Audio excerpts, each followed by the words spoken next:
Hi friends, இப்போ நம்ம பார்க்க போகிறது 6th ஸ்டாண்டர்ட் நியூ தமிழ் புக்கில் இயல் 9 பார்க்கலாம். இந்த வீடியோ உங்களுக்கு பிடிச்சிருந்ததுன்னா சப்ஸ்கிரைப் பண்ணுங்கள், லைக் பண்ணுங்கள், உங்கள் ஃப்ரெண்ட்ஸ்க்கும் ஷேர் பண்ணுங்கள். ஆசிய ஜோதி கவிமணி, மனித நேயம், முடிவில் ஒரு தொடக்கம், அணி இலக்கணம், திருக்குறள். ஆசிய ஜோதி 20ஆம் நூற்றாண்டில் வாழ்ந்த கவிஞர் கவிமணி தேசிய விநாயகனர். 36 ஆண்டுகள் பள்ளி ஆசிரியராக பணியாற்றியவர் கவிமணி. ஆசிய ஜோதி ஆங்கிலத்தில் எட்வின் அர்னால்ட் எழுதிய த லைட் ஆஃப் ஏசியா என்ற நூலை தழுவி எழுதப்பட்டது. ஆசிய ஜோதி ஆங்கிலத்தில் எட்வின் அர்னால்ட் எழுதிய த லைட் ஆஃப் ஏசியா என்ற நூலை தழுவி எழுதப்பட்டது.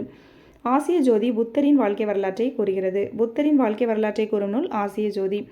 நேர்மையான வாழ்வை வாழ்பவர், எல்லா உயிர்களிடத்திலும் இரக்கம் கொண்டவர்.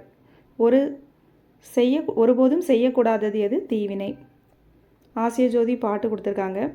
நின்றவர் கண்டு நடுங்கினாரே, ஐயன் நேரில் நிற்கவும் அஞ்சினாரே, துன்று கருணை நிறைந்த வள்ளல் அங்கு சொன்ன மொழிகளை கேளும் ஐயா. வாழும் உயிரை வாங்கிவிடல் இந்த மண்ணில் எவருக்கும் எளிதாகும், வீழும் உடலை எழுப்புதலோ ஒரு வேந்த நினைத்தலும் ஆகாதையா. யாரும் விரும்புவது இன்னுயிராம், அவர் என்றும் காப்பது அன்னதேயாம், பாரில் எறும்பும் உயிர் பிழைக்க படும் பாடு முழுதும் அறிந்திரீரோ. நேரிய உள்ளம் இறங்கிடுமேல் இந்த நீள்நிலம் முற்றிலும் ஆண்டிடலாம், பாரினில் மாறி பொழிந்திடவே வயல் பக்குவமாவது அறிந்திலீரோ. காட்டும் கருணை உடையவரே என்றும் கண்ணிய வாழ்வை உடையவராம், வாட்டும் உலகினில் வருந்திடுவார் இந்த மர்மம் அறியாத மூடரையா. காடு மலையெல்லாம் மேய்ந்து வந்து ஆடு தன் கன்று வருந்திட பாலை எல்லாம் தேடி உன் மக்கள் ஊட்டுவதும் ஒரு தீய செயலென எண்ணீரோ. அப்புவி மீதில் இந்த ஆடுகளும் உம்மை அண்டி பிழைக்கும் உயிரல்லவா, நம்பி இருப்பவர் கும்பி எரிந்திடில் நன்மை உமக்கு வருமோ ஐயா. 1000 பாவங்கள் செய்வதெல்லாம் ஏழை ஆட்டின் தலையோடு அகன்றிடுமோ, தீயவும் நலவும் செய்தவரை விட்டு செல்வது ஒரு நாளும் இல்லை ஐயா. ஆதலில் தீவினை செய்ய வேண்டாம், ஏழை ஆட்டின் உயிரையும் வாங்க வேண்டாம், பூதல தன்னை நரகம் அது ஆக்கிடும், புத்தியை விட்டு பிழைமையா. கவிமணி தேசிய விநாயகனர். சொல்லும் பொருளும். அஞ்சினர் அப்படின்னா பயந்தனர். கருணை இரக்கம். வீழும் விழும்.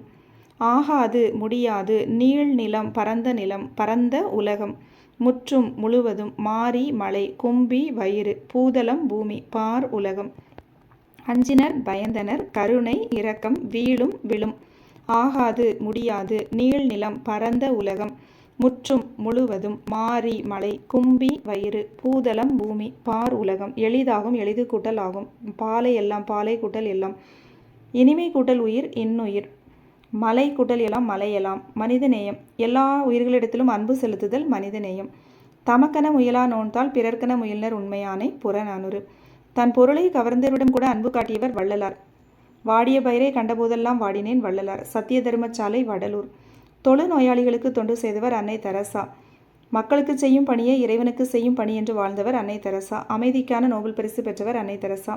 அன்னை தெரசாவுக்கு அடுத்து நோபல் பரிசு பெற்ற இந்தியர் கைலாஷ் சத்தியார்த்தி. குழந்தையினை பாதுகாப்போம் என்னும் இயக்கத்தை தொடங்கியவர் கைலாஷ் சத்தியார்த்தி. குழந்தைகளை பாதுகாப்போம் இயக்கத்தின் மூலம் குழந்தை தொழிலாளர் முறையினை ஒழிக்க பாடுபட்டு வருபவர் கைலாஷ் சத்தியார்த்தி. கடந்த 30 ஆண்டுகளில் 86,000 குழந்தை தொழிலாளர்களை மீட்டவர் கைலாஷ் சத்தியார்த்தி. உலக குழந்தைகள் கல்வி உரிமைக்காக 103 நாடுகளில் 80,000 கிலோமீட்டர் தூரம் நடைப்பயணம் செய்தவர் கைலாஷ் சத்தியார்த்தி. குழந்தைகளின் கல்வி மற்றும் உரிமைக்காக நாடு கடந்து பரப்புரை ஆற்றி வருபவர் கைலாஷ் சத்தியார்த்தி. வாழ்க்கை என்பது சாகும் வரை அல்ல, மற்றவர் மனதில் நீ வாழும் வரை. கைலாஷ் சத்தியார்த்தி. குழந்தைகளை தொழிலாளர்களாக மாற்றுவது மனித தன்மைக்கு எதிரான குற்றம். உலகத்தை குழந்தைகளின் கண் கொண்டு பாருங்கள், வாழ்க்கை அழகானது, உலகம் அழகானது அப்படின்னு சொன்னது கைலாஷ் சத்தியார்த்தி. மதிப்பீடு. எல்லா உயிர்களிடத்திலும் அன்பு செலுத்துதல் மனித நேயம். தன் பொருளை கவர்ந்தவரிடம் அன்பு காட்டியவர் வள்ளலார். அன்னை தெரசாவுக்கு அமைதிக்கான நோபல் பரிசு கிடைத்தது. கைலாஷ் சத்தியார்த்தி தொடங்கிய இயக்கம் குழந்தைகளை பாதுகாப்பும். வள்ளலார் பசிப்பிணி போக்கியவர். கைலாஷ் சத்தியார்த்தி குழந்தைகள் உரிமைக்கு பாடுபட்டவர். அன்னை தெரசா நோயாளிகளிடம் அன்பு காட்டியவர். முடிவில் ஒரு தொடக்கம் அப்படிங்கிற ஒரு கதை. அசோகன் புஷ்பாஞ்சலி என்ற மருத்துவ தம்பதியினரின் மகன் ஹிதேந்திரன். இதயம் கொடுத்து இதயங்களை வென்றவன் ஹிதேந்திரன். Okay, thank you friends.